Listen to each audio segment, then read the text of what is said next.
benzodiazépines et sont des molécules dont les intoxications sont fréquentes et de pronostics souvent favorables en l'absence d'intoxication associée. Ce sont des anxiolytiques, des hypnotiques, des sédatifs, myorelaxants et anticonvulsivants, avec une absorption digestive complète et rapide, une liposolubilité importante, le métabolisme se fait au niveau du foie, la demi-vie est très variable selon les molécules, de 3 à 70 heures, et l'élimination se fait au niveau urinaire avec des métabolites actifs. La dose toxique est supérieure à 7 à 10 mg par kg. Les manifestations cliniques d'une intoxication aux benzodiazépines peuvent être neurologiques essentiellement, avec des troubles du comportement, une agitation, une agressivité, puis une dépression du système nerveux central avec obnubilation, hypotonie musculaire, somnolence, coma, qui est rarement profond. Les signes respiratoires également peuvent être trouvés comme une dépression respiratoire, des apnées par dépression du système nerveux central, une pneumopathie d'inhalation. On peut également avoir une intoxication à la chloroquine, qui est une molécule qui peut stagner plusieurs heures dans l'estomac. Son métabolisme est essentiellement hépatique et l'élimination est rénale. Les doses toxiques se situent autour de 25 mg par kilo par jour chez l'enfant, qui sont très proches des doses thérapeutiques. Les signes de cardiotoxicité apparaissent pour des concentrations plasmatiques doubles de celles obtenues avec des posologies recommandées. Les manifestations cliniques d'une intoxication à la chloroquine sont oculaires avec une perte du champ visuel qui survient 6 à 15 heures après l'intoxication, parfois définitive par spasme de l'artère centrale de la rétine. On peut avoir également des signes d'autotoxicité, à savoir des vertiges, des bourdonnements d'oreilles, une hypoacousie, une surdité réversible, des signes neurologiques comme des convulsions, une torpeur puis une confusion, une agitation, des troubles de la conscience évoluant vers un coma profond avec risque de dépression respiratoire. Des signes cardiaques peuvent survenir de façon précoce et engager le pronostic vital. On peut également avoir des antitussifs qui sont dangereux par la prise excessive de dérivés opiacés ou bien par la présence d'antihistaminiques. À dose toxique, ils peuvent entraîner une agitation, des convulsions, un myosis, une arythmie. Les recommandations sont de surveiller en milieu hospitalier avec réalisation d'un ECG pour la mesure du QT. La prise en charge, le volet curatif pour le volet curatif, le traitement sera surtout symptomatique. On va administrer des anticonvulsivants en cas de convulsion, une réanimation cardio-respiratoire s'il s'agit d'un arrêt cardio-respiratoire, un remplissage pour le collapsus ou bien un choc, une intubation orotrachéale, une oxygénation, assistance respiratoire.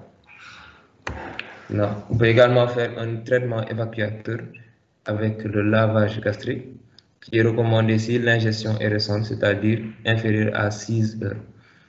Il est contre-indiqué si le patient est comateux. Chez un patient comateux non intubé, dans la présence de convulsions, de troubles du rythme, d'une instabilité hémodynamique, de varices œsophagiennes, bien d'ulcères gastriques. Alors pour la technique, on va utiliser une sonde de Faucher dans l'estomac.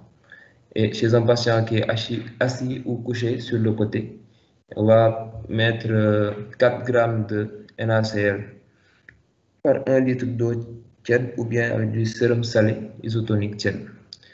Alors la quantité à utiliser c'est 100 ml par kg et on va faire la vidange gastrique par siphonnage et pression de l'abdomen. Et c'est des manœuvres à répéter 10 fois. Le liquide de lavage doit être envoyé au laboratoire pour analyse.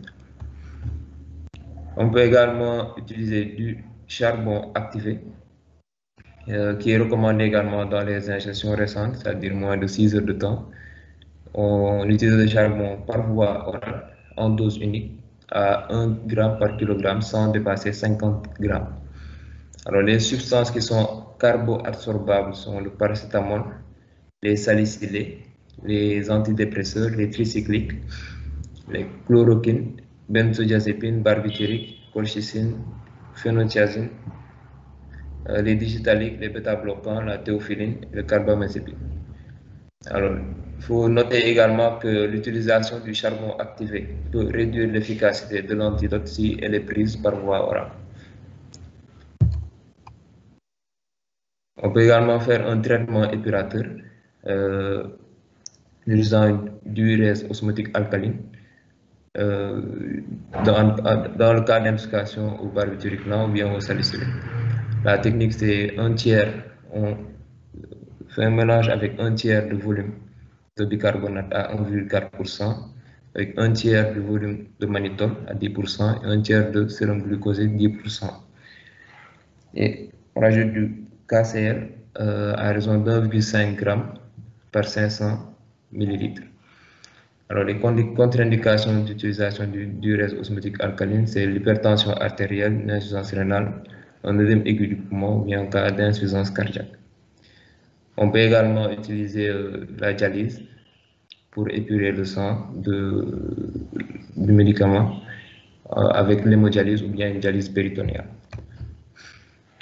Alors, on peut également faire un traitement spécifique avec les antidotes si il en existe pour le médicament causal. Ici, pour le paracétamol, on a le N-acétylcystéine avec deux schémas. Le schéma en intraveineux dit de Prescott, à savoir, on utilise 150 mg par kilogramme, avec maximum 15 g sur 1 heure en perfusion lente pour réduire le risque d'allergie. Puis, 50 mg par kilogramme avec un maximum de 5 g sur les 4 heures suivantes. Puis 100 mg par kilo avec un maximum de 10 g sur les 16 heures restantes. Et après, on fait un relais par voie orale jusqu'à la 72e heure. Pour le schéma Perros de Rumac, on utilise 140 mg par kilogramme pour la première prise, puis 70 mg par kilogramme par 4 heures pour les prises suivantes pendant 72 heures. On a également d'autres antidotes comme le glucose ou le glucagon qui peuvent être utilisés contre le bêta-bloquant ou bien les antidiabétiques oraux. La naloxone, antidote contre les opiacés, l'atropine contre le carbamate et le flumazénil à dose de 10 microgrammes par kilogramme renouvelable 1 à 2 fois contre les benzodiazépines. Donc ici on va parler on va faire d'un cas particulier le N-acétylcystéine. Ici il s'agit d'une ingestion inférieure à 8 heures. Donc avant la 8e heure post-ingestion, la N-acétylcystéine est administrée après obtention de la paracétamolémie et vérification qu'elle est en dose toxique sur le nomogramme, comme je vous l'avais expliqué en haut. Chez l'enfant de moins de 6 ans, si il s'agit en cas de dose ingérée toxique, c'est-à-dire supérieure à 250 mg par kilo, il faudra faire la paracétamolémie AH2 post-ingestion si s'il s'agit d'une prise de forme sirop. Si ce n'est pas une forme sirop, c'est-à-dire une forme comprimée, il faudra faire la paracétamolémie à 4 heures post-injection. Donc, si la paracétamolémie AH2 est supérieure à 225 microgrammes par millilitre, excusez-moi, c'est microgrammes par milligramme, il faudra donner de la N-acétylcystéine comme antidote. Et faire la même chose si la paracétamolémie est en zone toxique sur le nomogramme à H4 post-injection.